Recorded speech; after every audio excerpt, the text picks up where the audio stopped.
Car चाहिए car आपको देगा, बाइक चाहिए बाइक आपको देगा, आपको सेवकाई में जिस चीज की आवश्यकता है वो सारी चीजों को देगा। और सेवकाई के अलावा भी अगर आपको अपने व्यक्तिगत जीवन में कुछ भी चाहिए, परमेश्वर का वचन कहता है कि मेरा परमेश्वर मेरे सुख के लिए सब कुछ बहुतायत से, याद रखिएगा थोड़ा सा नहीं देगा परमेश्वर, लेकिन ऐसा लिखा है बहुतायत से देगा। आपको पता है बहुतायत का मतलब क्या होता है? भरपूरी। बहुतायत का मतलब भरपूरी को दर्शाता है, मतलब जो भी देगा परमेश्वर बहुतायत से देगा। उसको लेने के बाद आप ये नहीं बोलेंगे कि नहीं मुझे कमी है, मुझे घटी है, नहीं, आप बोलेंगे नहीं भरपूरी से मुझे परमेश्वर ने दिया। किस पहला तिमुथियुस की किताब उसका 6वां अध्याय और उसका 11 वचन। आज यहाँ पर सिर्फ तिमुथियुस की बात नहीं हो रही है, लेकिन आज यहाँ पर परमेश्वर तिमुथियुस के साथ साथ हम सब से भी किसी बात से, किसी चीज से, किसी क्षेत्र में भागने के लिए कह रहा है। तो आज हम देखेंगे किन क्षेत्रों में, किन चीजों से परमेश्वर का वचन हमको दूर रहने के लिए बोल रहा है। भागने का मतलब क्या है? दूर रहना, ठीक है कि नहीं? जैसे हम किसी व्यक्ति से भागते हैं, किसी व्यक्ति से कटते हैं, किसी चीज से कटते हैं, उससे दूर जाते हैं। जाग रहे हैं? बच्चों को अगर भागने बोलो तो भागते हैं, दौड़ने वाला, ठीक है कि नहीं? लेकिन यहां पर जिस दौड़ने और जिस भागने की बात पौलुस कर रहा है, उसमें आपको पैर का इस्तेमाल करना नहीं पड़ेगा। जाग रहे? हाँ, जिस बात को पौलुस यहां पर बोल रहा है तिमुथियुस को कि हे तिमुथियुस भाग, तो जब आप भागने का नाम सुनते हैं तो भागने का मतलब ये नहीं है कि किसी रेस में भाग, ठीक है, किसी दौड़ में भाग, नहीं, ऐसा बिल्कुल नहीं है। पौलुस यहाँ पर जिस बात को बताना और समझाना चाह रहा है, उस पौलुस जिस क्षेत्र से भागने के लिए बोल रहा है, उस क्षेत्र में भागने के लिए आपको पैरों की आवश्यकता नहीं है, ना ही आपको अपने हाथों की आवश्यकता है, ना ही आपको अपनी ताकत की, अपने पावर की आवश्यकता है, ठीक है? जिस जगह से पौलुस भागने के लिए बोल रहा है उस जगह की हम बात कर रहे हैं, ठीक है कि नहीं? एक और बार पढ़ेंगे उस वचन को। ऐसा लिखा है, पर हे परमेश्वर के जन तू इन बातों से भाग। तो इन बातों का नाम नहीं दिया गया। क्यों नहीं दिया गया? क्योंकि इसके पहले जब हमने पढ़ा था कि धन का लोभ सब बुराइयों की क्या होता है? जड़ होता है। और पैसों के पीछे भागना, पैसों की ओर हमारा आकर्षित होना किन चीजों को लेकर के आता है? फंदे को लेकर के आता है, एक परीक्षा को लेकर के आता है। हमने बहुत सारी चीजों को सीखा था, ठीक है कि नहीं? अगर धन का जो लोभ होता है, सबसे पहले जो धन के पीछे रहते हैं वो लोग हमेशा अपने जीवन में परीक्षाओं से घिरे रहेंगे, परीक्षाओं से घिरे रहेंगे और कहीं ना कहीं किसी न किसी फंदे में फंसे हुए रहेंगे। जाग रहे?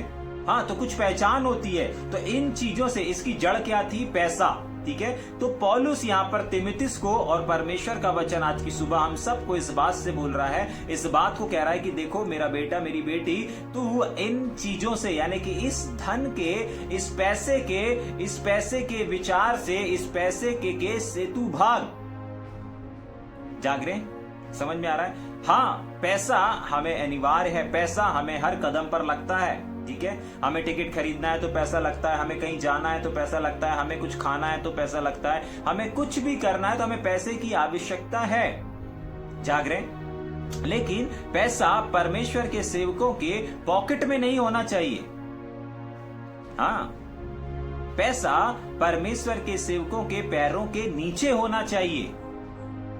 जाग रहे? समझ में आ रहा है? इसके कहने का मतलब ये है कि आपको मालूम है जब यीशु मसीह ने भी अपने चेलों को भेजा था 2-2 करके, तो क्या बोला था? अपने बटुए में क्या नहीं रखना? रुपए मत रखना। जाग रहे? कहीं तुम्हारा बार बार ध्यान ना वहां पर आकर्षित होता रहे।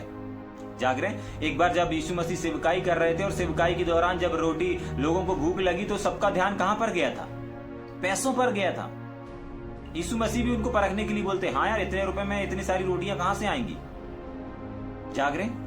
उनके ध्यान, उनके विवेक को देखने के लिए वहां पर क्या बोलते हैं? यीशु मसीह परखने के लिए उनको बोलते हैं, क्या बोलते हैं? कि हाँ यार, इतने पैसे में हमारे पास रोटियां कहां से खरीद करके लेकर के आएंगे?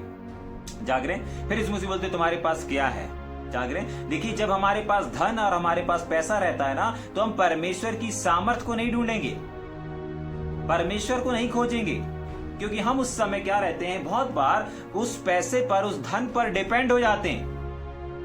तभी के लिए परमेश्वर बोलता है, सफर में जा रहे, सेवकाई में जा रहे, कोई बात नहीं, मेरी सामर्थ पर निर्भर रहो, पैसे पर, धन पर निर्भर मत रहो। धन रखना है, आज की जनरेशन के हिसाब से हमको धन रखना है, ठीक है, लेकिन उस पर निर्भर नहीं रहना है। जाग रहे हैं? क्यों? क्योंकि ऐसा करने से क्या होगा ना कि आप कहीं ना कहीं परीक्षाओं में फंसे हुए रहेंगे, फंदे में फंसे हुए रहेंगे, जो आपकी सेवकाई को हो सकता बिगाड़ दे। और तभी के लिए पौलुस तिमुथियुस को, और आज परमेश्वर का वचन हम सबसे कह रहा है कि देखो, इन सारी चीजों से, इस पैसे के लोभ से भागो। और एक और चीज मैंने कहा कि आपको ऐसे क्षेत्र में भागने के लिए पौलुस बोल रहा है जिस क्षेत्र में आपको पैरों की आवश्यकता नहीं है। जाग रहे? कैसे पैरों की आवश्यकता नहीं है? हाँ, उसके आगे पढ़ेंगे अपन। पर हे परमेश्वर के जन, तू इन बातों से भाग। तो समझ में आया किन बातों से भाग? नंबर 1 परीक्षाओं से भाग, नंबर 2 फंदे में फंसने से भाग, और नंबर 3 हानिकारक लालसाओं जो तुम्हारे अंदर आ जाएंगी, उत्पन्न हो जाए, इन तमाम चीजों से भागो। अगर आपको वचन देखना है तो 8 और 9 वचन में लिखा हुआ है, इसी 6 के 8 और 9 वचन में लिखा हुआ है किन किन चीजों से हमको भागना है। जाग रहे? तो इन क्षेत्रों में भागने के लिए आपको किस चीज की आवश्यकता नहीं है? पैरों की आवश्यकता नहीं है। ठीक है? आपको दौड़ लगाते हुए भागने के बारे में नहीं बोल रहा है पौलुस कि दौड़ लगा करके भागो, नहीं, ये वाला भागना नहीं है। क्यों नहीं है? क्योंकि आगे लिखा हुआ है, और धर्म, भक्ति, विश्वास, प्रेम, धीरज और नम्रता का पीछा कर। आपको इनके पीछे भागने के लिए, इनके और जाने के लिए भी आपको पैरों की आवश्यकता नहीं है, दौड़ रेसिंग लगाने की आवश्यकता नहीं है। जाग रहे? समझ में आ रहा है? प्रेम करने के लिए आपको भागने की आवश्यकता नहीं, धीरज रखने के लिए आपको पैर की आवश्यकता नहीं है। ठीक है? ये सारी चीजें कहां से शुरू होती है? आत्मिक क्षेत्र की बातों को बता रहा है। जाग रहे हैं? देखिए, जब धन की समस्या या धन का केस आएगा, आपको उस समय अपने विवेक से लड़ना है। उसके जस्ट नीचे लिखा हुआ है 12 वचन में, विश्वास की अच्छी कुश्ती लड़। ठीक है कि नहीं?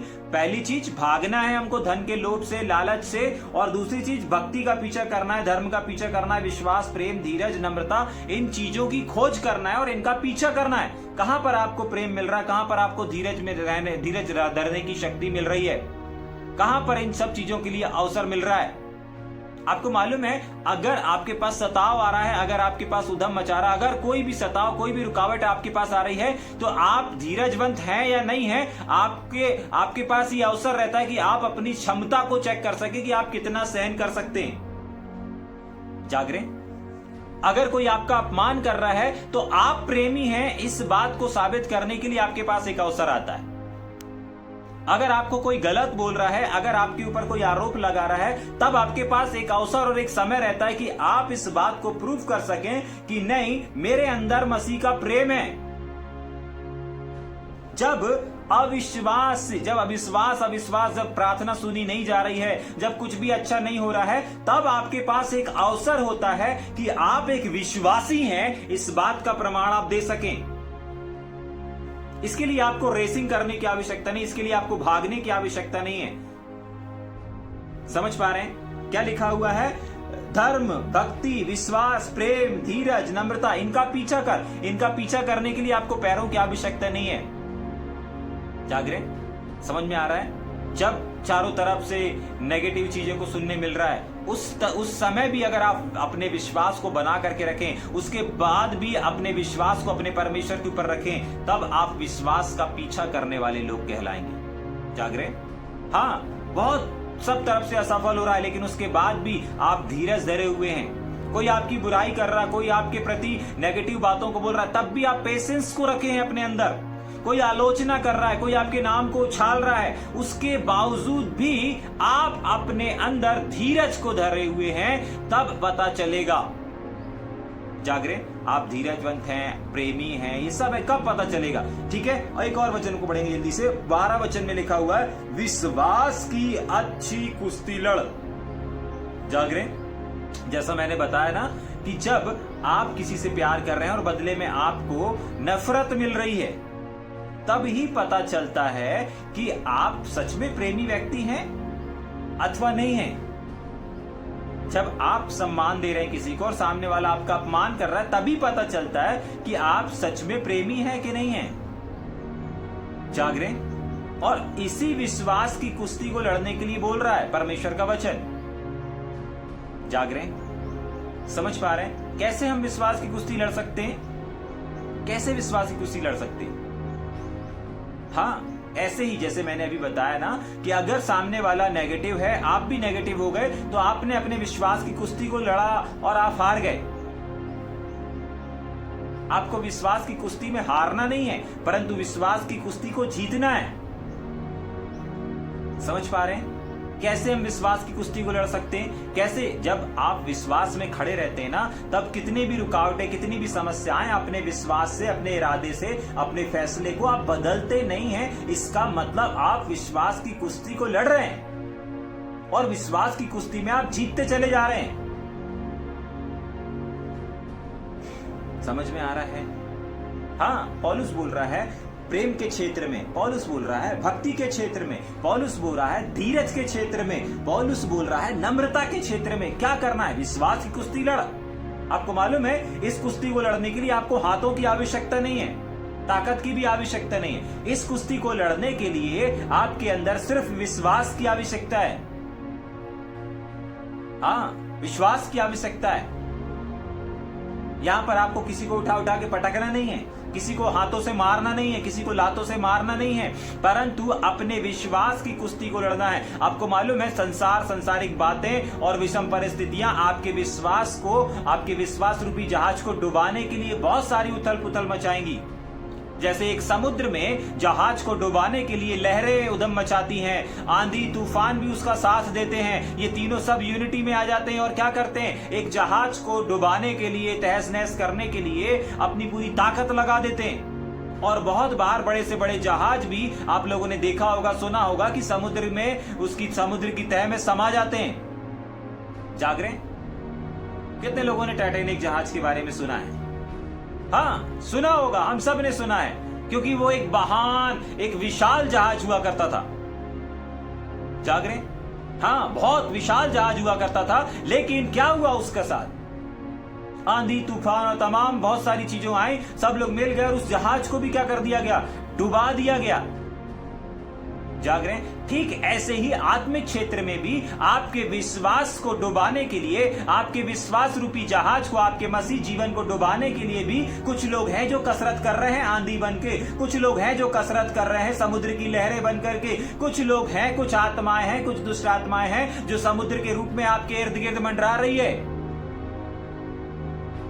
इस बात को आपको समझना पड़ेगा, इस चीज को आपको अपने अंदर रखना पड़ेगा कि मुझे प्रतिदिन अपने विश्वास की अच्छी कुश्ती लड़ना है, बुरी कुश्ती भी नहीं लड़ना है। बुरी कुश्ती वो होती है जो विश्वास में खड़े रहे, 5 मिनट खड़े रहे, 10 मिनट खड़े रहे, या एक समस्या में खड़े रहे, दूसरी समस्या में खड़े रहे, तीसरी समस्या में हार गए, तो उसको अच्छी कुश्ती नहीं बोलेंगे, परंतु उसको हारी हुई कुश्ती बोलेंगे। पौलुस कह रहा है अच्छी कुश्ती लड़।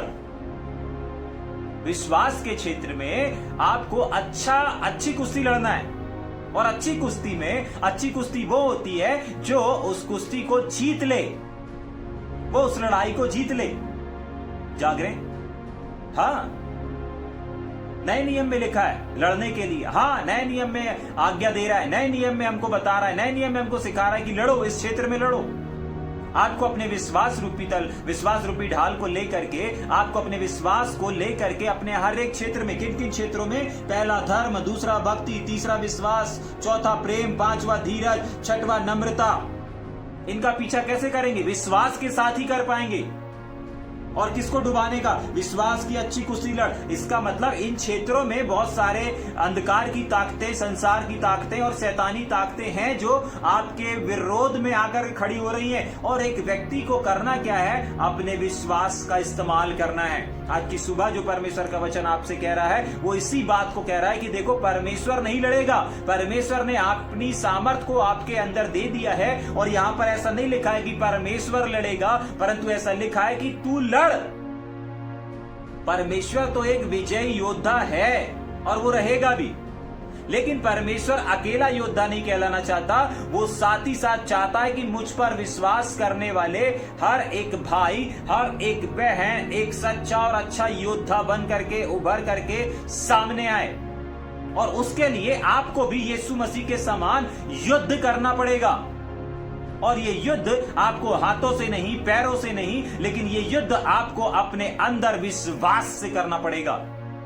जब भी आपका विश्वास डगमगाए, समझ जाइए कि विश्वास की कुश्ती चालू है और इस कुश्ती में मुझे जीतना है। इस युद्ध में मुझे जीतना है। जब भी आपका विश्वास डगमगाए भक्ति के क्षेत्र में, भक्ति का क्षेत्र का मतलब है संगति का क्षेत्र, फेलोशिप का क्षेत्र, प्रभु यीशु मसीह का क्षेत्र, बाइबल अध्ययन का क्षेत्र, प्रार्थना का क्षेत्र, आराधना का क्षेत्र, जितनी भी चीजें भक्ति से जुड़ी हुई हैं, उन सारे क्षेत्रों में यहाँ पर एक शब्द में लिख दिया गया है भक्ति। भक्ति के क्षेत्र में जब आपका विश्वास, जब आपके अंदर से आवाज आए, अरे अभी कोई जरूरत नहीं आराधना करने की, 10 मिनट लेट भी आराधना करेगा तो क्या होगा, अरे 10 मिनट लेट भी चर्च जाएगा तो क्या होगा, अभी तो आराधना चल रही होगी, अभी तो ये हो रहा होगा, अभी वो, बहुत सारी क्षेत्रों में जब आपकी भक्ति जिससे संबंध रखती है, उस क्षेत्र में जब भी आपके कानों में नेगेटिव आए, आप समझ जाइए कि विश्वास, और आप उसके प्रति सहमत भी हो रहे हैं। अगर शत्रु शैतान बोल रहा है, अरे आधे घंटे बाद जाना, आधे घंटे बाद आराधना शुरू करना, अरे सब लोग प्रार्थना कर लेंगे, तेरा नंबर जब आएगा तब जाएंगे, समझ जाइए कि आप उस समय विश्वास की कुश्ती में हार रहे हैं। अगर आप उसकी बात को मान जाते हैं, लेकिन अगर आप उससे कहते हैं नहीं मुझे जाना है, मुझे करना है, आपको पता है आप विश्वास की कुश्ती जीत जाते हैं। भक्ति के क्षेत्र में कहीं सभा हो रही है, कहीं मीटिंग हो रही है, कहीं प्रार्थना हो रही है, शैतान बहुत सारी रुकावटों को लाएगा और उस समय आपका विश्वास बोलेगा अरे यार रहने देते हैं। आप हार गए, आप हार गए। उस समय रुकावट से नहीं हार गए, आप अपने विश्वास के क्षेत्र में आ गए, क्योंकि विश्वास की जो कुश्ती रहती उसमें आप जीत जाते तो आप उस चीज में, उस जगह पर मौजूद रहते जहां पर आपको होना चाहिए था। आपको मालूम है बाइबल में अगर आप पढ़ेंगे तो पौलुस को, जो पौलुस यहाँ पर तीमुथियुस को सिखा रहा ना, वही पौलुस जिस जहाज से यात्रा कर रहा था, एक जगह से दूसरी जगह संदेश लेकर के जा रहा था, आपको मालूम है रास्ते में उसका जहाज टूट गया, बिखर गया, सामान अमान सब कुछ, उसका पूरा सेवकाई का साधन, पूरा सेवकाई के लोग, अनाज, अन्न, जल सब क्या हो गया, तितर बितर हो गया, कुछ नहीं बचा, कपड़े लत्ते सब खत्म हो गए उसके। लेकिन मालूम है उसके पास क्या समाप्त नहीं हुआ था? विश्वास। और पता है वो विश्वास की कुश्ती उस पानी के अंदर 3 दिन 3 रात लगातार तैरते हुए लड़ रहा था और वो कहते जा रहा था, जब वो हर 1 घंटा 2 घंटा 3 घंटा लगातार तैर रहा है। और बाइबल बताती है 3 दिन 3 रात वो कहां पर रहा? जल में तैरता रहा, सिर्फ और सिर्फ तैरता रहा। आपको मालूम है ये वचन सिर्फ हमको ये नहीं बताता कि वो अच्छा बहुत बड़ा तैराक था, वो बहुत अच्छा एक तैरने वाला मास्टर था, ये नहीं सिखाता है, परंतु उसकी बात इस बात को सिखाती है कि वो एक विश्वास की कुश्ती को लड़ रहा था और वो उस युद्ध में हारा नहीं, लेकिन उस युद्ध में उसने अपने आप को जीता हुआ दिखाया। उसने उस विश्वास की कुश्ती को लड़ा। सोचे विचार करें, थोड़ा सा टेंशन, थोड़ा सा डिस्टर्बमेंट, थोड़ी सी रुकावट आज आपके विश्वास को दबाती चली जा रही है, मारती चली जा रही है। आपको विश्वास की कुश्ती लड़ने से पहले ही हथियार डाल देने को बोल देती है, और बहुत बार आप और हम हथियार को डाल भी देते हैं। लेकिन आज की सुबह परमेश्वर का वचन हमसे और आपसे कुछ कह रहा है, आपको और हमको विश्वास की कुश्ती लड़ना है। बहुत बार हम लोग इस बात से निष्फिक्र हो जाते हैं, अरे परमेश्वर कर लेगा, अरे परमेश्वर संभाल लेगा। परमेश्वर आपके साथ में है, लेकिन परमेश्वर आपके द्वारा काम करना चाहता है। जैसे परमेश्वर आज हम लोगों के द्वारा बोलता और बातचीत करता है ना, आपके द्वारा परमेश्वर बोलता है लोगों से और बातचीत करता है, उसी प्रकार वो आपके द्वारा ही युद्ध को लड़ना चाहता है, आपके द्वारा ही वो फतेह होना चाहता है। जैसे परमेश्वर अपने संदेश को एक व्यक्ति के द्वारा दूसरे व्यक्ति तक पहुंचाता है, वैसे ही वो एक व्यक्ति के द्वारा दूसरे व्यक्ति के अंधकार की ताकतों के ऊपर फतेह और विजय होना चाहता है। सवाल ये है कि हम लोग बहुत बार इस क्षेत्र में तो नहीं, ये परमेश्वर की आवाज है भाई, ये तेरे लिए परमेश्वर की आवाज है बहन, ये परमेश्वर का संदेश आपके लिए है, इस बात के लिए तो हम बोलते हैं कि नहीं परमेश्वर मेरा इस्तेमाल कर रहा है। लेकिन जब बारी युद्ध की आती है तो हम बोल देते हैं प्रभु युद्ध मेरा नहीं, युद्ध तेरा है। जाग रहे? परमेश्वर कहता है हाँ युद्ध मेरा है, लेकिन सामने तो तुझे होना है, तेरे द्वारा ही तो मैं। दाऊद राजा ने क्या किया था? दाऊद राजा क्या बोलता है? मैं परमेश्वर के नाम से आता हूं। जाग रहे? आप हर एक युद्ध जो आप परमेश्वर के बोलते हैं ना कि परमेश्वर का युद्ध है, आप हर युद्ध को देखेंगे, हर युद्ध में परमेश्वर ने क्या किया है? अपने आप को नहीं, लेकिन जो सामने उसका बेटा या बेटी है, उसके द्वारा परमेश्वर ने उस युद्ध को जीता है। यरीहो की दीवार वाला जब आप देखेंगे, वहां पर सारे लोग मिलकर के आराधना कर रहे थे तो वो युद्ध को जीता। एक जगह पर दूसरे ऐतिहासिक किताब में अगर आप जाकर के देखेंगे, वहां पर आराधना के द्वारा, आराधना करने वाले थे तभी तो युद्ध को जीते। बिना शस्त्र के, बिना लड़ाई झगड़े के, सिर्फ आराधना करने से युद्ध जीत लिया गया। समझ में आ रहा है? 7 दिन घूमना था उनको, एक दिन हो गया विश्वास की कुश्ती लड़ रहे हैं, दूसरे दिन फिर विश्वास की कुश्ती लड़ रहे हैं। जरा सोचिए, लगातार 7 दिन हो गया, 7 बार घूम चुके, यरीहो की दीवार नहीं गिर रही है। 7वां राउंड भी शुरू हो गया, 7वां राउंड आधा कंप्लीट हो गया, तब भी क्या हुआ? विश्वास की कुश्ती लड़ रहे थे। आप सोचे, विचार करें, आप कितना विश्वास की कुश्ती लड़ रहे हैं। अपने इरादे, अपने प्लान, अपनी योजनाओं को फटाक से आप क्या कर देते हैं? कैंसिल कर देते हैं, बदल देते हैं, परिस्थिति के अनुसार मुड़ जाते हैं। और आज की सुबह परमेश्वर इसी बात को चाहता है कि मेरा बेटा, मेरी बेटी, तुझे विश्वास की कुश्ती लड़ना है। मैं नहीं लड़ूंगा, तेरे साथ में हूं, तेरे अंदर हूं, तेरे आगे हूं, तेरे ऊपर हूं। मैंने तुझे आगे पीछे चारों तरफ से घेर रखा है, लेकिन कदम तुझे बढ़ाना है, आगे तुझे बढ़ना है। मैं तेरे हाथों के द्वारा बड़े बड़े काम करूंगा, तुझमें से होकर के काम करूंगा। परमेश्वर का वचन बताता है कि पिता मुझ में रहकर अपने कामों को करता है। आपको मालूम है, आज परमेश्वर आपके अंदर रह करके अपने कामों को करना चाहता है। वो काम को, जिस काम को आपने सोचा नहीं, छोटे छोटे नहीं परंतु बड़े बड़े कामों को परमेश्वर आपके द्वारा करना चाहता है। लेकिन उसके लिए आपको सबसे पहले क्या करना पड़ेगा?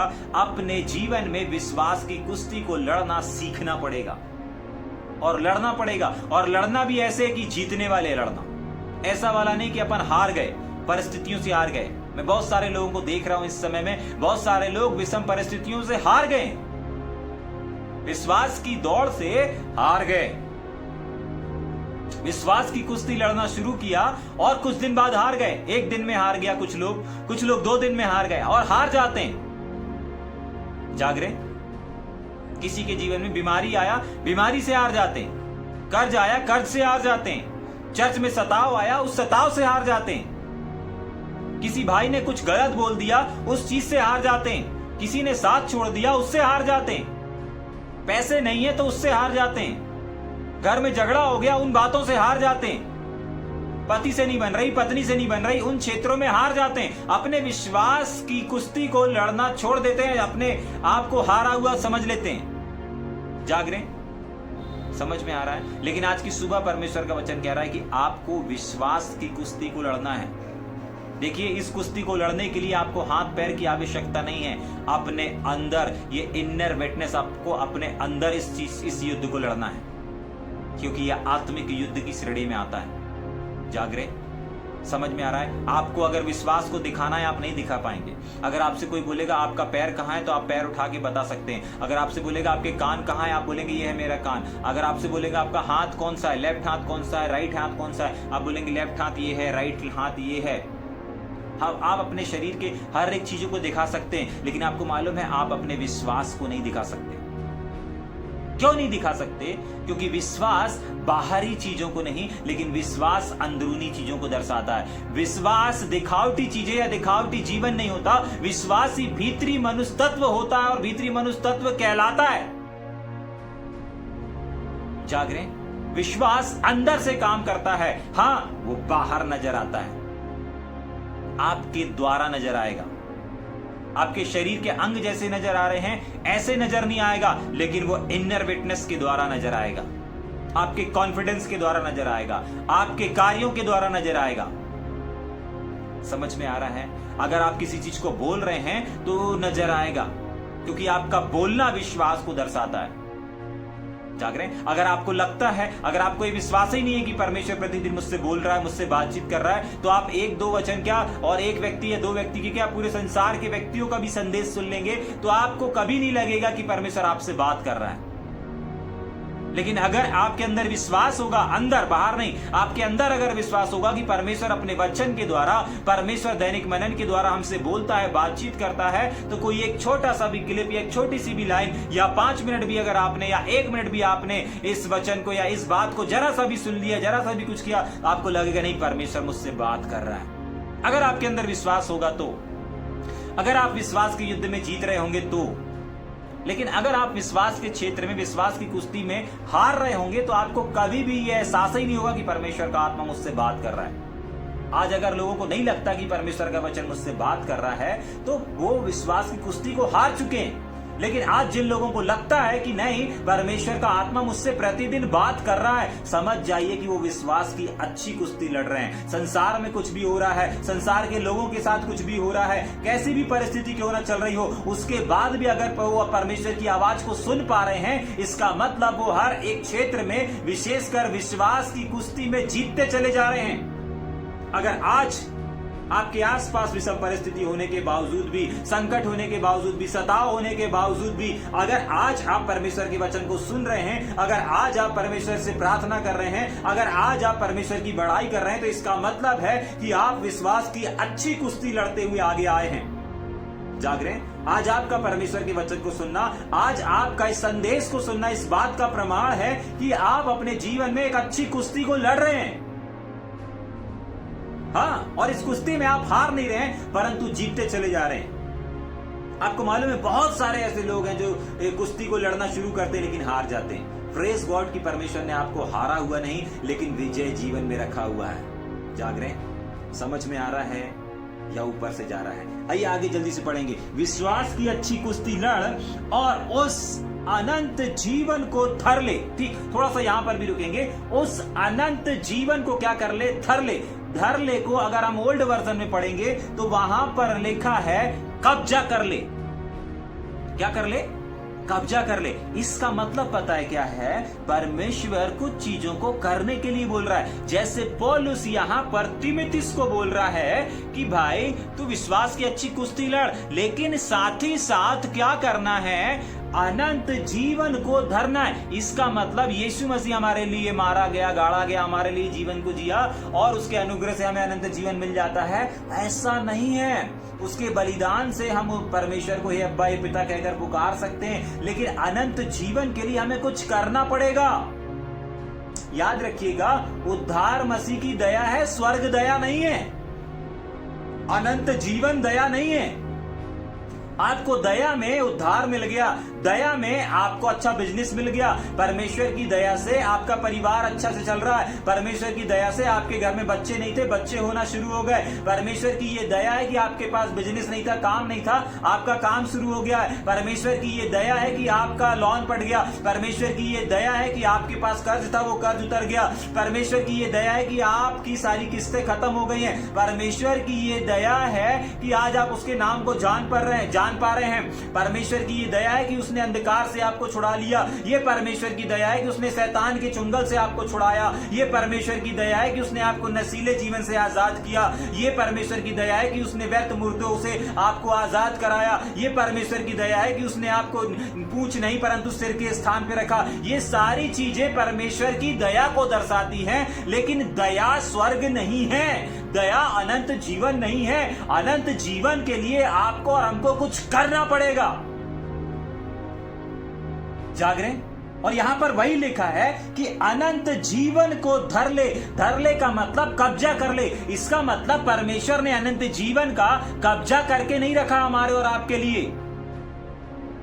बहुत बार छोटे लोग, मिडिल क्लास के लोग किसी जगह को खाली हुई देखते हैं, उस जगह पे अपने चाट का ठेला लगा लेते हैं, उस जगह पर वो अपनी दुकान लगा लेते हैं और वहां पर कुछ भी कब्जा टाइप का कर लेते हैं। सरकार अगर कोई जमीन दे देता है कि ये गांव की जमीन है, आप इस जमीन पर घर बनाइए, मकान बनाइए, तो वहां पर आपने देखा होगा कि कुछ लोग जाकर के बाड़ा लगा लेते हैं और कब्जा कर लेते हैं, ये हमारा है।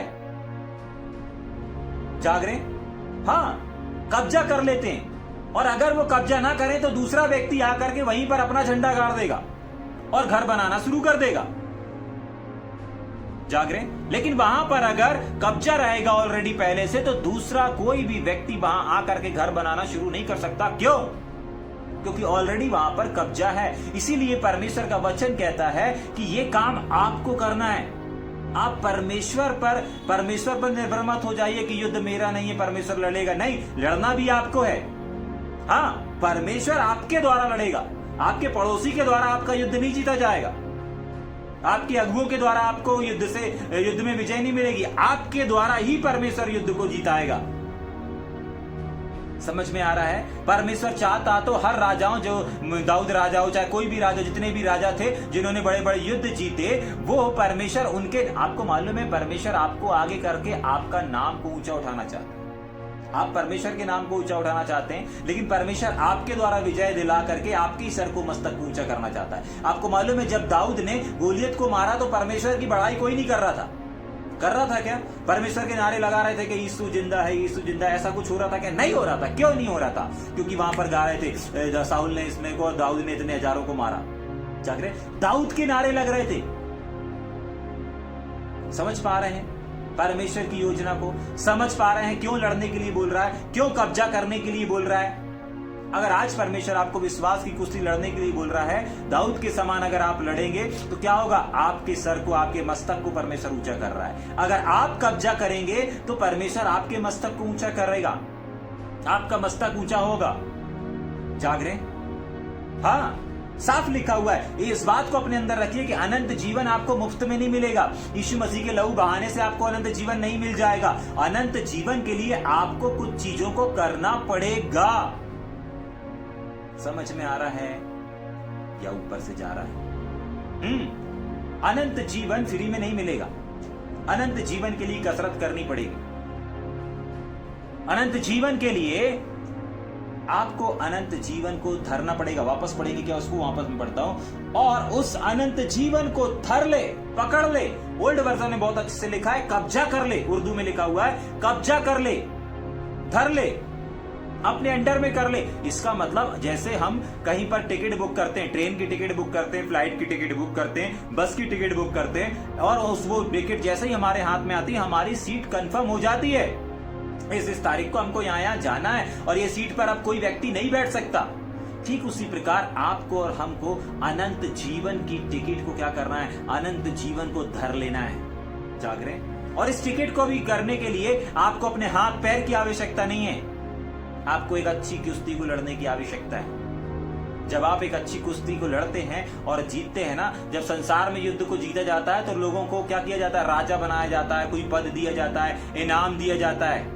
ठीक है, जब सैनिक लोग, योद्धाओं लोग युद्ध को जीतते हैं तो उनके साथ यही सब तो किया जाता है, पुरस्कार से नवाजा दिया जाता है ना। तो वैसे ही जब आप आत्मिक क्षेत्र में आत्मा से जब विश्वास की अच्छी कुश्ती को लड़ते हैं, तब जाकर के आप किस में कब्जा कर लेते हैं?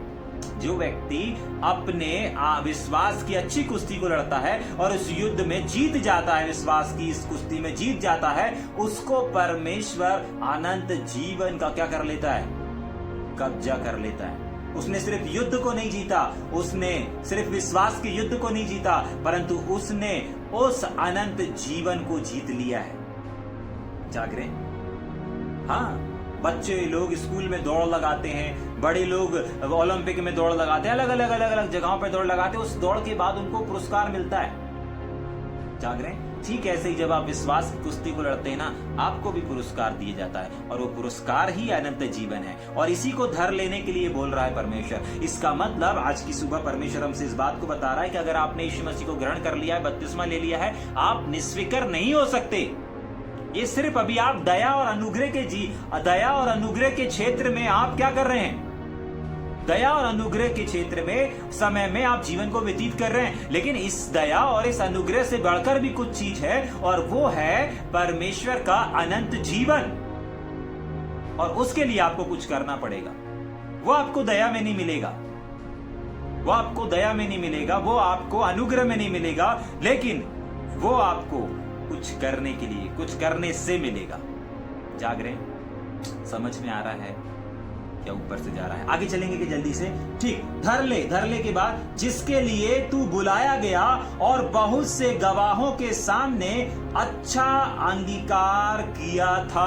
आपको मालूम है जिसके लिए आपको और हमको बुलाया गया, किस चीज के लिए बुलाया गया? आपको इसलिए नहीं बुलाया गया कि आप दया और अनुग्रह को प्राप्त करके अपने जीवन को निष्फिक्र होकर के जीते रहें। नहीं, बाइबल आगे बताती है कि आपको और हमको परमेश्वर ने बुलाया किस लिए, आपको और हमको परमेश्वर ने चुना किस लिए, आपको और हमको परमेश्वर ने सेवकाई दिया किस लिए? इस विश्वास की कुश्ती को लड़ने के लिए। ये संघर्ष, ये दुख, ये मुसीबत, ये परेशानी क्यों हमारे इर्द गिर्द मंडरा रही है?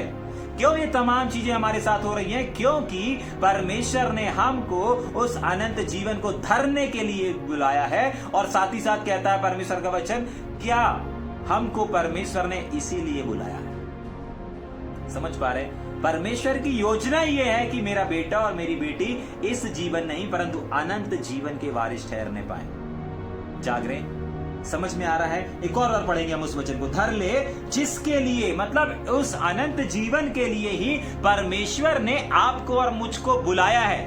अगर आपको नहीं मालूम ना आपकी बुलाहट क्या है, आपका उद्देश्य क्या है, तो आप अपने उद्देश्य को अंडरलाइन कर लीजिए कि यही उद्देश्य है परमेश्वर का आपको लेकर के, आपके जीवन को लेकर के। यही एकमात्र उद्देश्य है कि मेरा हर एक बेटा, मेरी हर एक बेटी उस अनंत जीवन को प्राप्त कर ले। जाग रहे? हाँ, उसी के लिए जिसके लिए तू बुलाया गया और बहुत से गवाहों के सामने अच्छा अंगीकार किया गया है। याद रखिएगा, जिस चीज के लिए आप बुलाए गए, इस चीज का आपने अंगीकार भी किया है। आप बोलते हैं ना कि मैं एक आत्मा हूं, मेरे पास एक प्राण है और मैं एक शरीर में रहता हूं। आप विश्वास करते हैं ना यीशु मसीह के उस वचन पर कि यीशु मसीह बोलता है मैं जाता हूं, तुम्हारे लिए जगह तैयार करता हूं और आऊंगा, तुम्हें फिर लेकर के जाऊंगा। तो आपने इस वचन का विश्वास किया है, अंगीकार भी किया है, तो इसके लिए आपको कुछ करना भी पड़ेगा। यीशु मसीह ने किया ना, आपको भी करना पड़ेगा। यीशु मसीह ने समर्पण किया, बलिदान किया, आदर्श का जीवन जिया, आपको भी जीना पड़ेगा। आपको दया में बहुत सारी चीजें मिल सकती है, अनुग्रह में बहुत सारी चीजें मिल सकती हैं, लेकिन स्वर्ग दया में नहीं मिलेगा। स्वर्ग आपको कमाना पड़ेगा। जाग रहे भैया? हम तो नोट कमाने में लगे हुए हैं, धन कमाने में लगे हुए हैं, पैसा कमाने में लगे हुए हैं, इज्जत शोहरत कमाने में लगे हुए हैं। हमारे पास तो अनंत जीवन और स्वर्ग कमाने के लिए समय नहीं है। हाँ, बहुत सारे लोग ऐसा बोलते हैं, भैया समय मिलेगा तो कमा लेंगे, समय मिलेगा तो सभा में आएंगे, समय मिलेगा जब फ्री रहेंगे तब जरूर आएंगे। भैया फ्री रहेंगे तो जरूर आएंगे, मतलब जब समय रहेगा तब अनंत जीवन को कमाएंगे, अन्यथा नहीं कमाएंगे। झाग रहे हैं? समझ में आ रहा है या ऊपर से जा रहा है? पौलुस तिमुथियुस को इस बात को सिखा रहा है कि देख, जो बातें, जो नियम मैंने इतने सारे गवाहों के सामने तुझसे कही है, तुझे दी है ना, इनको क्या कर। एक वचन लिखा हुआ है, उसको एक वर्ड को फिर से पढ़ेंगे। प्रभु यीशु मसीह के प्रकट होने तक इस आज्ञा को निष्कलंक और निर्दोष रख। आपको मालूम है, निष्कलंक और निर्दोष व्यक्ति, जब अब एक व्यक्ति को बोलते हैं ना, एक स्त्री को बोलते हैं ना, ठीक है कि नहीं, ये निर्दोष है, निष्कलंक है, ठीक है कि नहीं, इसने किसी के साथ संबंध नहीं बनाया, ये निर्दोष है। एक पुरुष को बोलते हैं ना, नहीं ये पूरा ईमानदार है, ये वफादारी से काम करता है, ये चर्च के प्रति ईमानदार है, हर एक क्षेत्र में ईमानदार है, मतलब उसमें कोई दाग, कोई दब्बा दुर्रा नहीं होता। लेकिन अगर वो किसी नेगेटिव चीज को करता है, चाहे भाई हो चाहे बहन हो, तो वो अशुद्ध कहलाता है। जाग रहे हैं? उसके जीवन में, उसके सेवकाई में एक दाग लग जाता है, चाहे भाई हो चाहे बहन हो। लेकिन यहां पर भाई और बहन की बात नहीं हो रही है, यहां परमेश्वर के वचन की बात हो रही है, और यहां पर विशेषकर इस आज्ञा की बात हो रही है।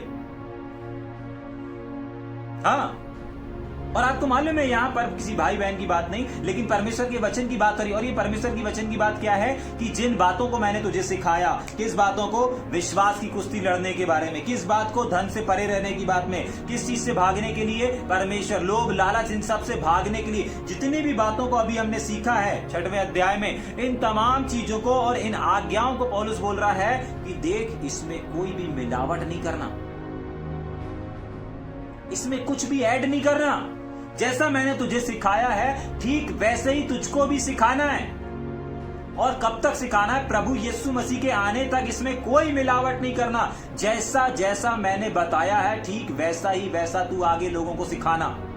समझ पा रहे हैं? एक और बार पढ़ेंगे कि तू हमारे प्रभु यीशु मसीह के प्रकट होने तक उस आज्ञा को, किस आज्ञा को, जो अभी उसने हमें सिखाया, किस बात को, किस वचन को, जो अभी पौलुस ने तिमुथियुस को दिया।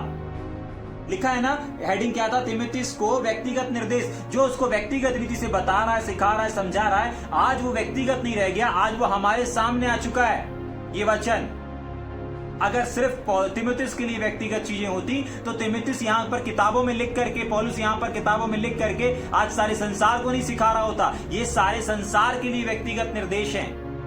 इन बातों को, इन आज्ञाओं में आपको और हमको किसी चीज की मिलावट नहीं करना है। इस आज्ञा में क्या लिखा हुआ है? निष्कलंक और निर्दोष रहें। इसमें किसी भी प्रकार का दाग और किसी प्रकार की मिलावट नहीं करना है आपको, ना हमको करना है।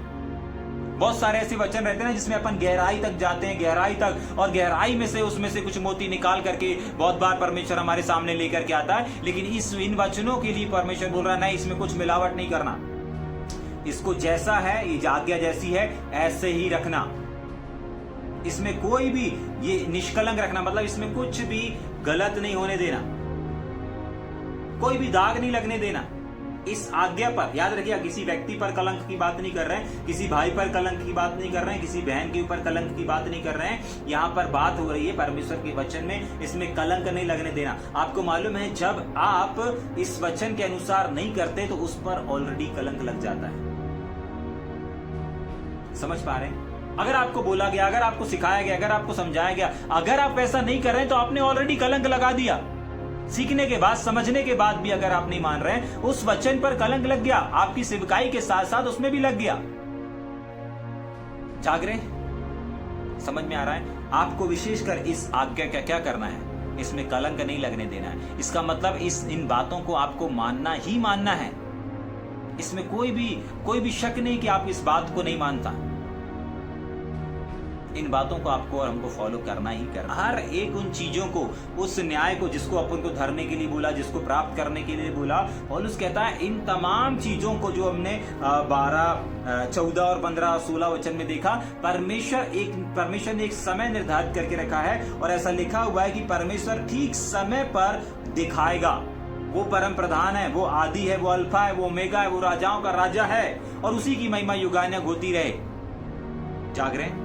समझ में आ रहा है? ठीक, जल्दी से पढ़ के खत्म करेंगे। इस संसार के धनवानों को आज्ञा दे कि वे अभिमानी ना हो और चंचल धन पर आशा ना रखें, परंतु परमेश्वर पर जो हमारे सुख के लिए सब कुछ बहुतायत से दे सकता है। देखिए, इस बात को थोड़ी देर यहाँ पर रुकेंगे।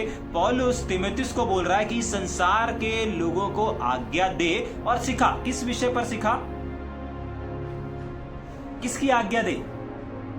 जाग रहे हैं? हाँ, चंचल धन पर आशा ना रखें, भरोसा ना रखें। क्या लिखा है? एक और पढ़ेंगे। पहला तीमुथियुस किताब 6वां अध्याय उसका 17 वचन में, इस संसार के धनवानों को आज्ञा दे कि वे अभिमानी ना हो और चंचल धन पर आशा ना रखें, परंतु परमेश्वर पर जो हमारे सुख के लिए सब कुछ बहुतायत से दे सकता है। मैंने इस बात को बताया था कि बहुत बार हमको, बहुत बार नहीं परंतु हर बार, हर क्षेत्र में हमको और आपको धन की, पैसे की आवश्यकता होती है। जाग रहे? हमको और आपको धन की आवश्यकता पड़ती है। धन की जरूरत, धन की आवश्यकता आपको और हमको सेवकाई के हर एक क्षेत्र में पड़ेगी। अभी हम लोगों को जेल जाना है, तब भी हमको धन की आवश्यकता है। जाग रहे? हाँ, कार से जाना, ट्रेन से जाना, हम लोगों को आवश्यकता है।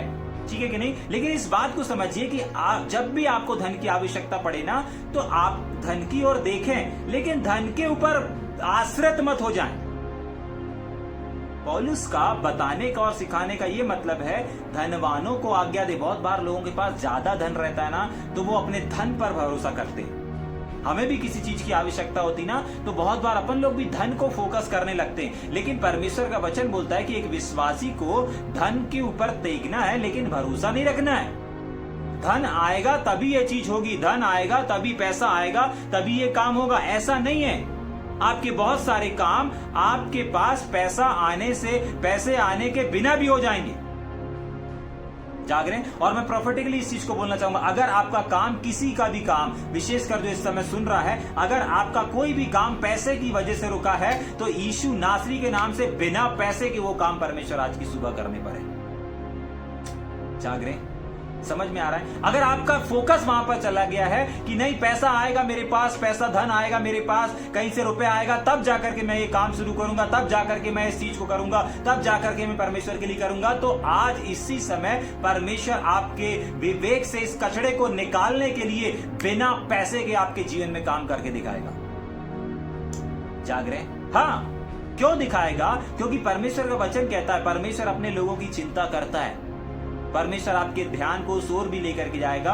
अगर आपका ध्यान, अगर आपका फेथ पैसे पर चला गया है, जाग रहे हैं, पैसे पर चला गया है, परमेश्वर का वचन आज की सुबह इस बात को बोल रहा है, चिंता मत करो, बिना पैसे के भी मैं काम करके दिखाऊंगा। क्यों? उसके नीचे लिखा हुआ है। क्यों ऐसा करेगा परमेश्वर? वहां पर लिखा हुआ है, इस संसार के धनवानों को आज्ञा दे कि वे अभिमानी ना हो और चंचल धन पर आशा ना रखें। आपको मालूम है चंचल धन कैसा होता है?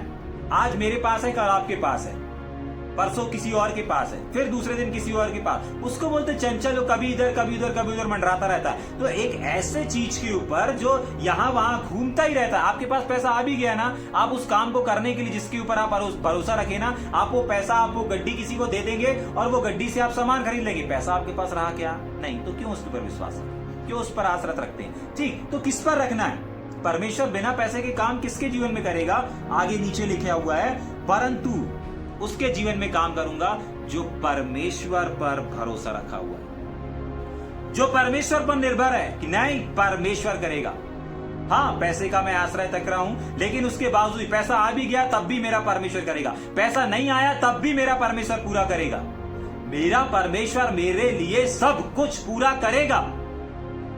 जाग रहे हैं? समझ में आ रहा है? जिसका ये भरोसा है, जिसका ये फेथ है, उसके जीवन में परमेश्वर काम करेगा, बिना पैसे के काम करेगा, अद्भुत रीति से काम करेगा, सामर्थशाली काम करेगा, असाधारण बातें करेगा, असाधारण चीजों को करेगा उसके जीवन में। किसके जीवन में? जो अपने विश्वास को, जो अपने फेथ को, जो अपने विशेषकर भरोसे को, जो अपनी निर्भरता को धन पर नहीं लगा करके रखा है, लेकिन परमेश्वर पर लगा करके रखा है। याद रखिए, आज की सुबह जितने लोगों ने धन पर विश्वास करके रखा है, इसी समय उनका मन, विवेक, विचार चेंज हो रहा है और इसी समय उनका भरोसा परमेश्वर पर आता और आता चला जा रहा है। और परमेश्वर ऐसे ही लोगों से कह रहा है कि मैं उनके जीवन में बिना पैसों के काम करके दिखाऊंगा, असाधारण चीजों को करके दिखाऊंगा। ऐसे ऐसे लोग उठ खड़े होंगे, ऐसे ऐसे लोग उठ खड़े होंगे। और बाइबल कहती है, भाई मुझे इस समय एक वचन दिख रहा है, यशायाह नबी की किताब उसके 60 अध्याय में लिखा हुआ है कि तेरी शहर, तेरे लिए लोग उठ खड़े होंगे। ऐसा लिखा है, परदेसी उठ खड़े होंगे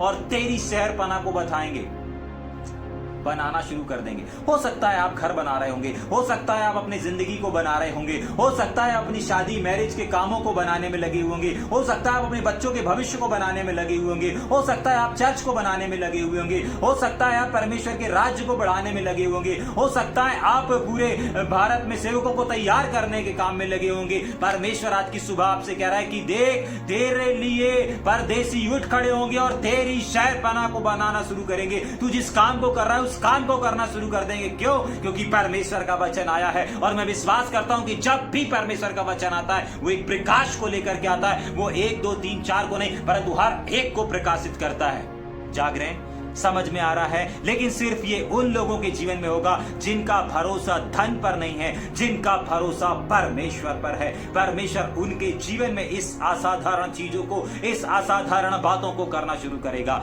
आज और अभी, इसी समय से। क्यों? क्योंकि परमेश्वर का वचन आया है। जाग रहे हैं? समझ में आ रहा है?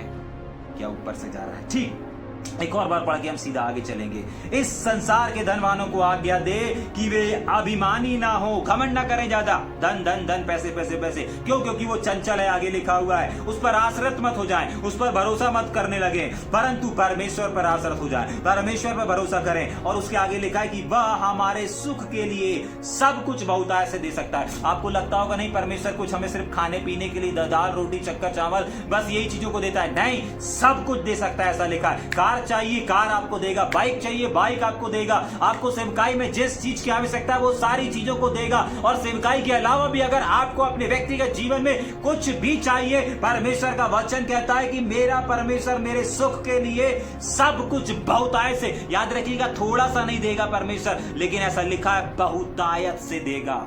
आपको पता है बहुतायत का मतलब क्या होता है? भरपूरी। बहुतायत का मतलब भरपूरी को दर्शाता है। मतलब जो भी देगा परमेश्वर बहुतायत से देगा। उसको लेने के बाद आप ये नहीं बोलेंगे कि नहीं मुझे कमी है, मुझे घटी है। नहीं, आप बोलेंगे नहीं, भरपूरी से मुझे परमेश्वर ने दिया। किसी भी चीज को आप चाह रहे होंगे, किसी भी चीज को आप सोच रहे होंगे, लेकिन परमेश्वर का वचन कह रहा है कि भरपूरी से मिलने जा रहा है। आज जितने लोग आज की सुबह इस बात को सुन रहे हैं, परमेश्वर उनके जीवन में, जिनका भरोसा परमेश्वर पर है, जो परमेश्वर पर आश्रित है, जो परमेश्वर चंचल धन पर नहीं लेकिन परमेश्वर पर भरोसा रखे हैं, उनके जीवन में मैं प्रॉफिटिकली इस चीज की घोषणा करने जा रहा हूं कि परमेश्वर उनके जीवन में बहुत कुछ, सब कुछ, सब कुछ, सब कुछ, सब कुछ, सब क्षेत्र में बहुतायत से देने जा रहा है। बहुतायत से उनको नवाजने जा रहा है। बहुतायत से उनके घर में, उनके परिवार में, उनके सेवकाई में। अगर आपके चर्च में लोग कम आ रहे हैं, अब की बार बहुतायत से लोग आने जा रहे हैं। इस संडे बहुतायत से लोग आपके चर्च में आने जा रहे हैं। अगर आपके यूथ में ठीक नहीं चल रहा है, इस बार यूथ ठीक से चलने जा रहा है। अगर आपकी सेवकाई सही नहीं चल रही है, आज के बाद परमेश्वर बहुतायत से ठीक से चलाने जा रहा है। हर एक वो क्षेत्र जहां पर आप कमी और घटी को देख रहे थे, परमेश्वर आज की सुबह इस बात को बोल रहा है कि मेरा परमेश्वर, जिसका भरोसा परमेश्वर पर है, उसके जीवन में असाधारण चीजें होने जा रही है। और वो असाधारण चीजें क्या है, कैसे होने जा रही हैं? बहुतायत से होने जा रही हैं। थोड़े रीति से नहीं, थोड़े समानता में नहीं, बहुतायत से होने जा रही है, यीशु मसीह के सामर्थी नाम में, यीशु मसीह के लहू के द्वारा। आमेन, आमेन, आमेन। जल्दी से आगे पढ़ के चलेंगे क्या आगे हम? ठीक, 18 वचन, वे भलाई करें और भले कामों में धनी बने। जाग रहे? जिनके जीवन में, जिनका भरोसा परमेश्वर पर है, उनको अपने जीवन में करना क्या है? पैसे के पीछे नहीं भागना है, पैसों के पीछे, पैसों की रेसिंग में नहीं जाना है। परमेश्वर का वचन ऐसा कहता है, परमेश्वर का वचन इस प्रकार से कह रहा है कि वो क्या करें? क्या करें? ऐसा लिखा हुआ है, वे भलाई करें। नंबर 1, आपको कुछ नहीं करना है, आपको सिर्फ भले कामों करना है। जो चीज से भलाई उत्पन्न हो रही है, भलाई की शुरुआत हो रही है, किसी से बात करने से सामने वाला खुश हो रहा है, उसको भलाई लग रही है, किसी की मदद करने से भलाई हो रही है, किसी भी चीज से आपको सिर्फ अपने जीवन से, अपने कामों से भलाई और भलाई और भलाई, सिर्फ भलाई को प्रकट करना है और कुछ करने की आवश्यकता नहीं है। ठीक, भलाई करें और भले कामों में धनी बने। मतलब भलाई करने में भी क्या करना है? आपको पैसे कमाने में धनी नहीं बनना है, भलाई करने में धनी बनना है। आपके अकाउंट में आपको गड्डी मोटी नहीं करके रखना है, गड्डियों की गिनती, पैसों की संख्या बढ़ाना नहीं है, लेकिन आपको भलाई करने की गिनती को बढ़ाते रहना है। जाग रहे हैं? जब आप भले काम करने में, एक मेरा फेवरेट वचन था, मेरे पास जब कार थी, मैंने उस कार पे पीछे लिखवाया था, और उस कार की लाइन मुझे अभी भी याद है, क्योंकि वो वचन की लाइन थी। और उस लाइन में लिखा हुआ था, यदि तुम भलाई करने में उत्तेजित रहो तो तुम्हारी बुराई करने वाला फिर कौन है? समझ पा रहे हैं? हाँ, अगर आप और हम भलाई करने के लिए, अच्छे काम को करने के लिए तैयार रहते हैं, तत्पर रहते हैं, तो याद रखिएगा, आपकी बुराई करने वाला इस संसार में कोई हो ही नहीं सकता, कोई कर ही नहीं सकता, कोई चाह करके भी आपके साथ गलत नहीं कर सकता। अगर गलत करना चाहेगा भी ना, तो परमेश्वर उसके जीवन में इतने विस्फोट करेगा, इतने चमत्कार करेगा कि वो आपके जीवन में, जो आपके लिए श्राप को लेकर के आ रहा है, जो आपके लिए विरोध को लेकर के आ रहा है, जो आपको तहस नहस करने के लिए आ रहा है, अगर आपको मारने के लिए भी आ रहा होगा, तो मारने को एक डंडा, एक लठ किनारे करके वो आपसे गले मिलना शुरू कर देगा।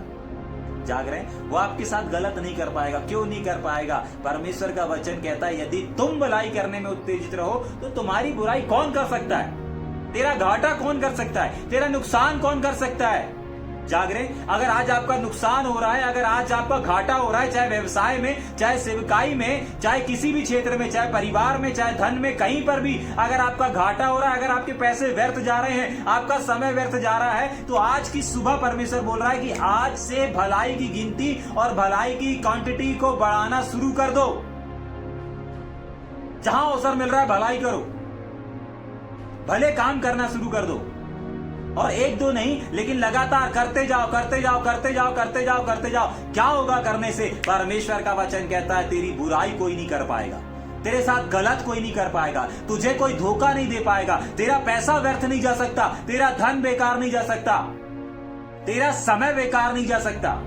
जाग रहे हैं? समझ में आ रहा है? अगर जा रहा है तो इस बात को समझ लीजिए, कहीं ना कहीं आप भले कामों में पिछड़ते जा रहे हैं, डल होते जा रहे हैं, पीछे हटते जा रहे हैं। तभी के लिए कोई और है जो आपके ऊपर हावी होता जा रहा है, तभी के लिए कोई और है जो आपके जीवन में अपने पकड़ को बनाए पड़ा है। लेकिन परमेश्वर का वचन आज आया है, प्रेज गॉड इस वचन के लिए कि परमेश्वर का वचन आया और वो हमें उत्साहित कर रहा है, वो हमें शर्मिंदा नहीं कर रहा है, वो हमारे मस्तक को नीचा नहीं कर रहा है परमेश्वर का वचन, लेकिन परमेश्वर का वचन हमारे मस्तक को ऊंचा कर रहा है कि अगर हम भलाई करने लगेंगे तो क्या होगा। ऐसा लिखा है, वापस पढ़ेंगे उस वचन को, वे भलाई करें और भले कामों में धनी बने रहें और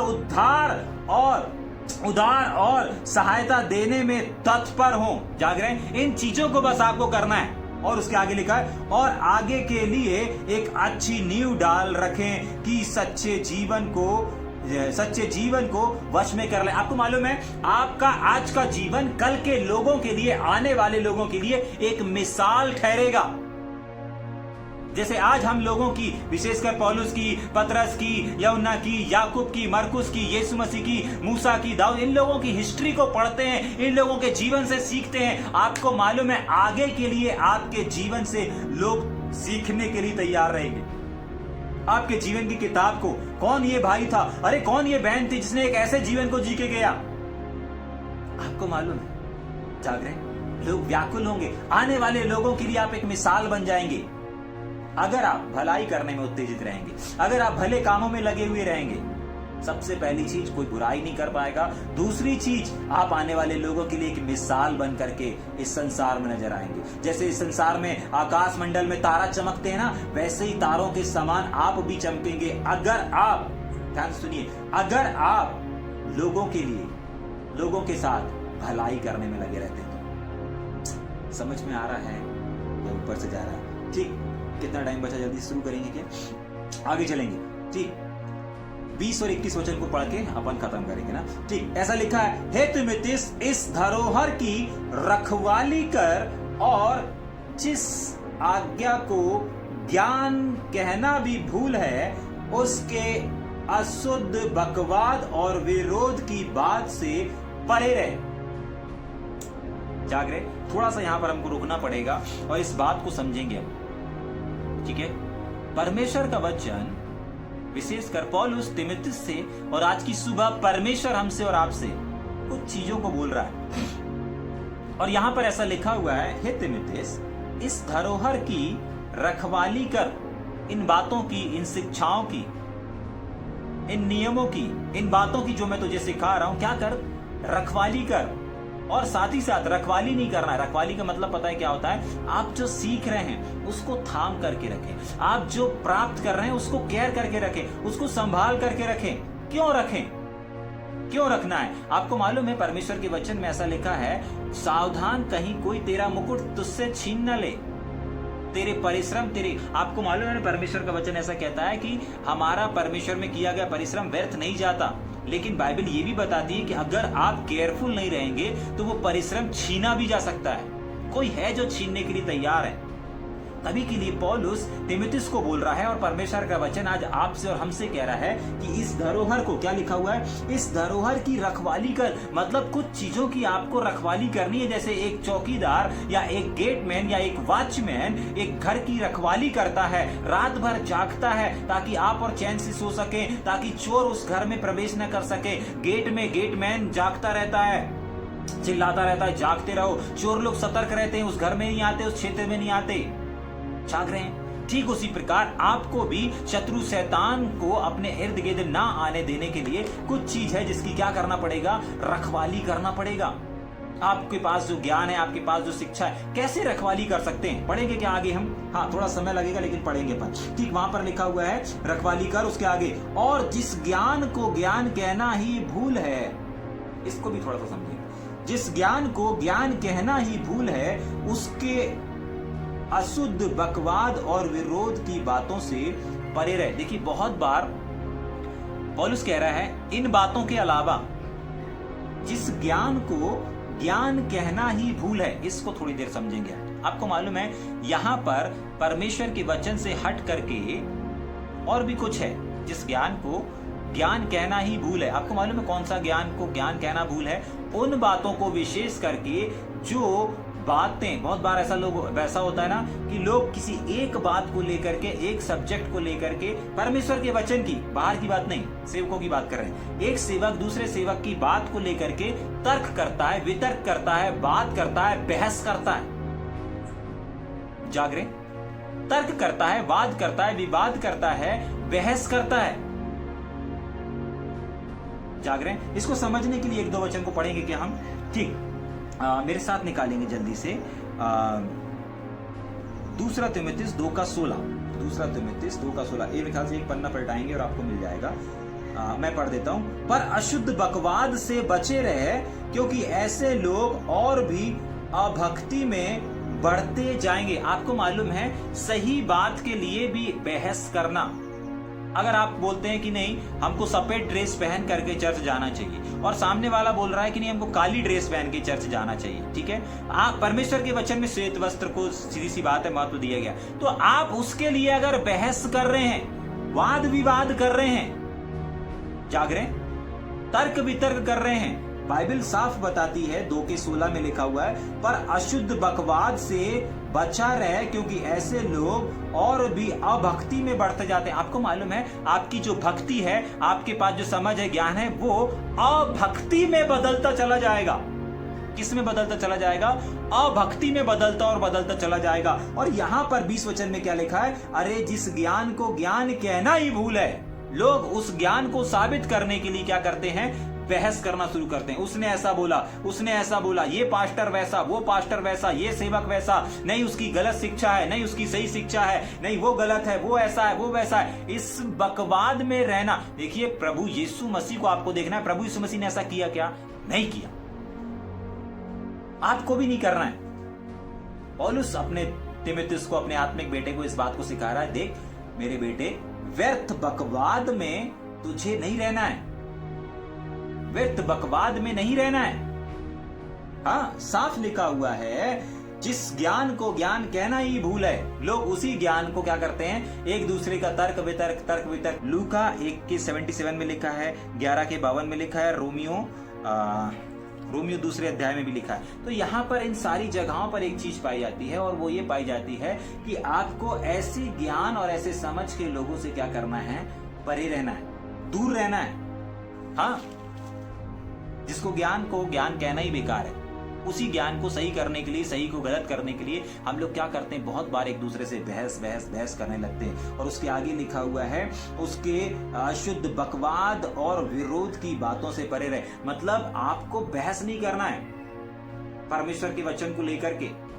आपको बताना है अपनी बात को, सामने वाला समझ रहा है तो ठीक, नहीं समझ रहा है तो मत, जाने दो, बहस मत करते रहो, उसके पीछे मत पड़े रहो कि नहीं ऐसा नहीं वैसा होना चाहिए, वैसा नहीं ऐसा होना चाहिए। ठीक, आखिरी वचन पढ़ के अपन खत्म करेंगे। कितने इस ज्ञान का अंगीकार करके विश्वास से भटक गए हैं, तुम पर अनुग्रह होता रहे। आपको मालूम है इसी ज्ञान की वजह से बहुत सारे ऐसे लोग हैं, इसी बकवाद को कर करके क्या लिखा हुआ है? विश्वासी से भटक गए। विश्वासी जीवन जी रहे थे, एक सेवकाई का अच्छा जीवन जी रहे थे, लेकिन अंत कैसे हुआ? अंत कैसे हुआ? जरा सोच करके देखें। पूरा जीवन अच्छी सेवकाई को किया, लेकिन जब ज्यादा जान गए, ज्यादा समझ आ गई, तब क्या हुआ? उन्होंने उस ज्ञान को बहस कर करके विश्वास से क्या हो गए? हाँ, विश्वास से मुकर गए। जाग रहे हैं? समझ में आ रहा है या ऊपर से जा रहा है? जो लोग लिख रहे हैं उनके लिए मैं कुछ बातों को बताना चाहता हूं कि हमने इसमें 6वें अध्याय में 7 ऐसी आज्ञाओं को देखा है। ठीक है, 7 ऐसी बातों को हमने देखा है जिसको आज हमको समझना बहुत इंपॉर्टेंट है। जाग रहे हैं? बस इस 7 बातों को बता करके अपन खत्म करेंगे। तैयार है मेरे साथ? ठीक, पहली चीज लिख लीजिए। जो लोग लिख रहे हैं उन लोगों के लिए विशेषकर मैं इस बात को बताना चाहता हूं। पहली चीज 12वें पद में, विश्वास की कुश्ती लड़। ये वो आज्ञाएं हैं जो पौलुस ने अपने तीमुथियुस को और परमेश्वर ने हमको क्या किया है?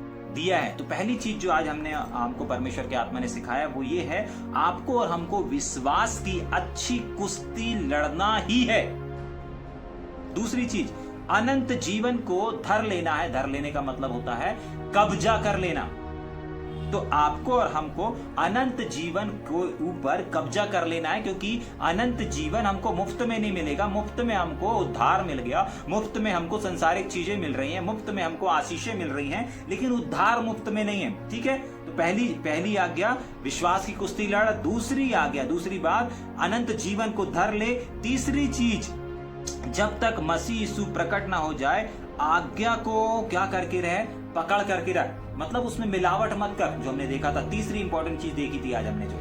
ठीक है, तो तीसरी अंतिम चेतावनी या अंतिम आज्ञा तीमुथियुस को और हम लोगों को परमेश्वर जो बताना चाह रहा है वो ये है कि उन आज्ञाओं में मिलावट मत कर, उनको पकड़े रहे। चौथी चीज, धनवानों को आज्ञा देना है। ठीक है, आप धनवान नहीं है, ठीक है, लेकिन अगर आपके आसपास ऐसे धनवान लोग हैं, आपको उनको बताना है, आपको उनको सिखाना है, और धनवान लोगों के लिए भी एक संदेश देना है चर्च में। चौथी चीज वहां पर लिखा है धनवानों को आज्ञा दे। ठीक है कि धनी लोग अपने धन पर भरोसा ना करें, ठीक है कि नहीं, परंतु जीवित परमेश्वर पर भरोसा रखें। पांचवी चीज उस धरोहर की रखवाली करना है। ठीक है, धरोहर का मतलब पता है क्या होता है? धरोहर का मतलब भी आज हमने देखा, धरोहर की रखवाली कर, उसका ऊपर क्या रख, भरोसा रख। जाग रहे हैं? आपको पांचवी चीज हमने देखी, उस धरोहर की आपको क्या करना है? रखवाली करना है, केयर करना है। अगर नहीं करेंगे ना, आप अपने उस चीज को, उस धरोहर को खो देंगे। जरा सोच करके देखिए ना, जिस घर में या जिस बंगले में वॉचमैन नहीं रहता, चौकीदार नहीं रहता है, क्या वहां पर चोरियां आसान, चोर लोगों के लिए चोरी करना आसान काम नहीं होता? क्या होता है, बहुत आसान रहता है। चोर भी सबसे पहले ये देखता है कि कितने सिक्योरिटी गार्ड हैं इस मोहल्ले में, इस गली में, कितनी सिक्योरिटी है, देखता है। उसके बाद फिर वो क्या करता है, वो जहां पर नहीं रहते वहां पर चला जाता है। चोर लोग चोरी करने से पहले इन तमाम चीजों को देखते हैं, समझते हैं, उसके बाद उसमें क्या करते हैं? चोरी करते हैं। यहां पर लिखा है कि उसको रखवाली करना है आपको। आप अगर अपने विवेक की, अपने विश्वास की और अपने जीवन की रखवाली नहीं करेंगे, केयरफुल होकर के नहीं चलेंगे, परमेश्वर का वचन कहता है आज की सुबह, आज से केयर करना शुरू करें। आप साधारण व्यक्ति नहीं है, आप साधारण बेटी नहीं है, आप साधारण बेटे नहीं है, आप संसारिक लोगों के समान नहीं हैं। आप वैसे जीवन को नहीं जी सकते जैसा संसार जीवन जी रहा है। बहुत बार विश्वासी लोग महीने भर, साल भर एक सा जीवन जिएंगे, लेकिन थोड़ा सा तीज आता है, त्योहार आता है, उनमें शामिल होकर के वो अपनी धरोहर को खो देते हैं और वापस फिर उनको साल भर उसमें शामिल हो, उस धरोहर को बटोरने के लिए, इकट्ठा करने के लिए, संजोने के लिए पूरा सेवकाई को देना पड़ता है। जागरे छोटे छोटे रीति रिवाज में क्या कर लेते, अपनी धरोहर को खो देते हैं। तो पांचवी बात जो आज परमेश्वर की आत्मा ने हमें सिखाया, अपनी धरोहर को क्या करना है? केयर करना है, संभाल करके रखना है। छठवीं बात, अशुद्ध और बकवाद वाली जो बातें होती है, टीचिंग होती है, जो एक दूसरे से करते ना, उससे बचे रहना है। जाग रहे, बचे रहना है, बकवाद नहीं करना है। और सातवीं चीज, झूठे ज्ञान का विरोध करने से भी, झूठे ज्ञान का विरोध करने से भी। कुछ लोग बोलते नहीं, वो तो अंधेरा है, उसने गलत बताया, मैं सही बताऊंगा। नहीं, ऐसा नहीं करना है। आप वचन के साथ लड़ाई नहीं कर सकते, वचन को लेकर के लड़ नहीं सकते। हाँ, अरे उसने गलत प्रचार किया, मैं सही प्रचार बताऊंगा, ऐसा नहीं है। परमेश्वर का वचन कह रहा है, आखिरी वचन जो हमने पढ़ा, बहुत सारे ऐसे लोग हैं जो ऐसा करने से अपने विश्वास की दौड़ को अधूरा छोड़ दिए। क्या लिखा है, एक लास्ट बार पढ़कर खत्म करेंगे। बहुत सारे, कितने इस आज्ञा का अंगीकार, कितने इस ज्ञान का अंगीकार करके विश्वास से भटक गए। हाँ, विश्वास में मजबूत नहीं हो गए, विश्वास से भटक गए। इस तरीके से बहस करने से, इस तरह, आपको मालूम है आज जितने भी लोग एक दूसरे के प्रति क्या करते हैं, ये गलत बता रहा, वो गलत बता रहा, ये सही बता रहा, वो सही बता रहा, इस प्रकार की जो बहस करते हैं ना, उनको खुद को नहीं मालूम कि वो लोग विश्वास से भटक चुके हैं। जाग रहे हैं? आज 7 विशेष बातों को हमने देखा और सीखा, समझा है। जाग रहे हैं? आइए थोड़ी देर अपनी आंखों को बंद करेंगे, हम प्रार्थना करेंगे।